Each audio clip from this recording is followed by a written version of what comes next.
Un des plus grands problèmes de l'industrie, c'est les problèmes causés par la main de l'homme. Surtout dans le rigging ou dans le gréement en français. Si vous pouvez regarder ici, regardez la hausse, le flexible pour son système hydraulique de direction.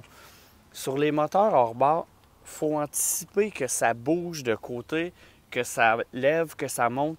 De toute évidence, il y a eu un manque sur celle-là, puis ça devient dangereux.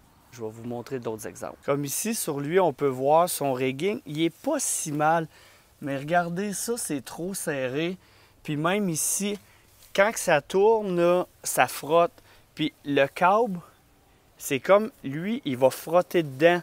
Fait qu'il y a un angle trop serré, puis à la longue, les câbles se mangent. C'est important de garder une belle loupe pour que ça puisse bien bouger de tous ses axes. Je vais vous donner un autre exemple aussi. Regardez ici un collet, des collets rouillés. La poire est trop proche. On devrait avoir une belle grosse gaine. Là, ici, on a quand même assez de loupe sur celle-là. Elle est plus courte. Ça fonctionne, ça change rien au fonctionnement, mais c'est l'esthétique. Quand on vise l'excellence, on veut garder un haut niveau. Pour continuer dans l'optique des mauvais rigging, ici on a une preuve que ça n'a pas été pensé selon les manufacturiers.